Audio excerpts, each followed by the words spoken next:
Over the weekend, the German agriculture minister, who is a member of the Green Party, a, quote, secular Muslim, and a vegetarian, so that's like the trifecta of Eurocool right there in one man. The German agriculture minister gave an interview to the Frankfurter Allgemeine Zeitung in which he said as follows: Hunger ist kein Argument für Abstriche bei Biodiversität und Klimaschutz, which means hunger is not an argument for compromising biodiversity and climate protection. Gotcha, mein Herr. If you don't get your COVID booster and you kill Granny, shame on you. But if our lunatic climate policies kill Granny, well, it's all in a good cause. Good to have it spelled out for us. These sick utopians are doing it deliberately. We talk about the domestic energy bills, but every business, as we heard yesterday from Finland, on that shutdown of toilet paper manufacture. Every business needs energy too. Pub owners have calculated that if they pass the increased cost on to customers, you'd be paying £15 a pint. If you're a 14 pints a night bloke, as William Hague once famously claimed to be, that's 210 quid. Not including the pork scratchings and pickled eggs. Lois Perry of CAR26.org is back with us. That's actually climate sanity. Go to that website, CAR26.org. That's the sound of sanity. What our political class is telling us, and I don't just mean the German agriculture minister, is madness. 15 quid a pint, Lois. Absolutely insane. Good evening, Mark. Thanks for having me back. I love being on the show, so that's good. Well, that is good. And make the most of it, because I don't know what, I mean, all the lights in the television studio, who knows whether we'll be able to afford to keep them on the way this Who knows going. whether anybody will be able to afford anything at all. And it's interesting what you're saying about pubs, because pubs are the last bastion of a normal English, British, or any country's way of life, where we can go and speak and we're not looking at a screen. Yeah. And they're 75% face closure over the winter. Yeah. It's absolutely disgusting. Just say that again. 75%. Yeah. That's staggering. Nobody says anything about it. Permanent lockdown.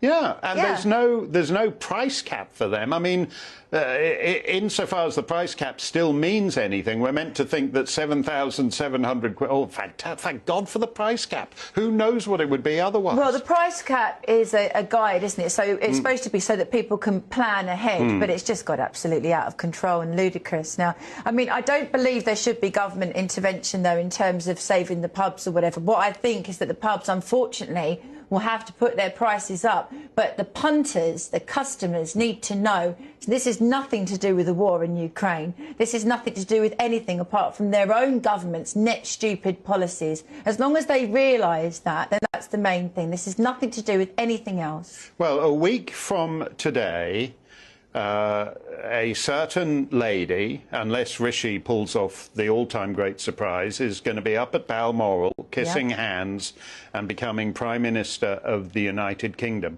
Why doesn't she just say now, net zero is bonkers when you're talking about £15 a pint for beer?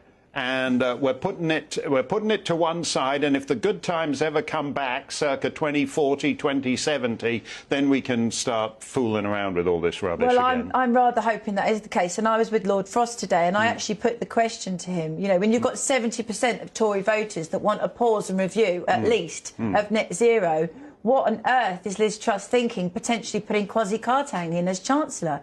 I mean, he's a net zero fanatic, and Lord Frost is not really into the whole net zero thing at all. But, you know, he has to be careful what he says, and I don't want to break any Chatham House rules. But, you know, we really need Liz to scrap net zero, don't we? But the Kwasi Kwarteng thing, it does worry me because, you know, he's a fanatic. Well, and he's surrounded by fanatics as well.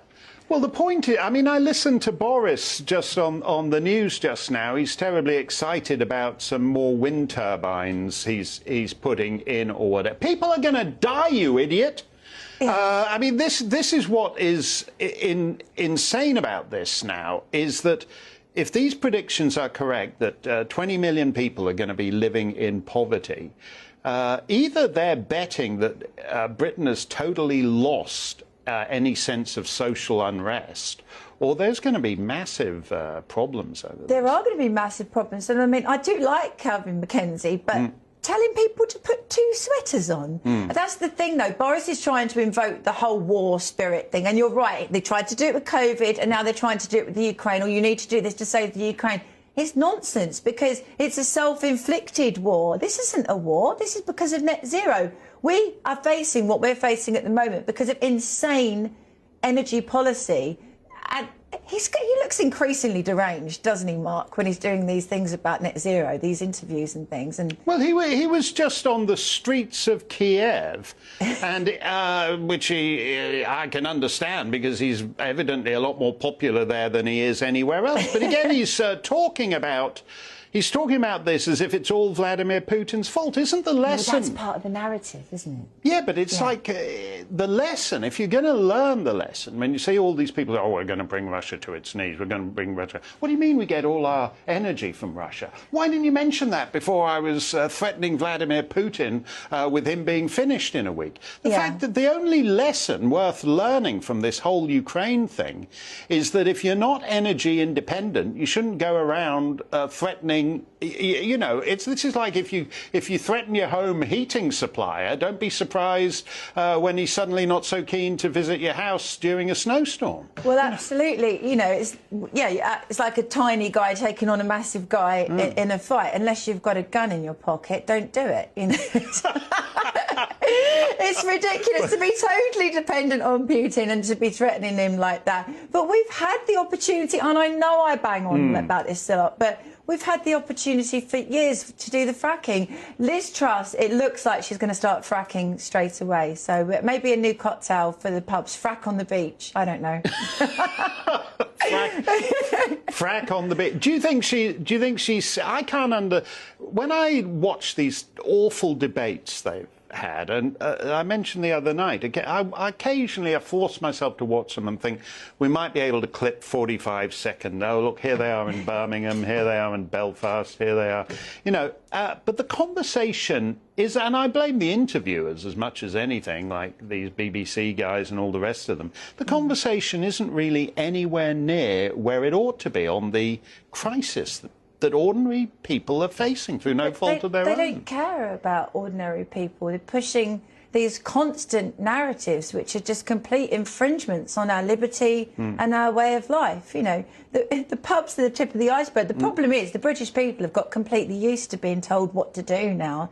COVID was a little bit of a test bed for it, wasn't it? But this is, in effect, an energy lockdown if we're going to have everything closing because of the price of energy. And it's completely self-inflicted and completely avoidable. I just hope that Liz Truss has the balls, I know she's a girl, but has the balls to hit the ground running with this. I'm hoping that she has. I mean, seeing and speaking to Lord Frost today, he has every faith in her. So we'll just have to see, won't we? Well, 3/4 of pubs face, I mean, small business. The story of the last 2.5 years has been a massive transfer, economically speaking, to a handful of these global megacorps like Amazon.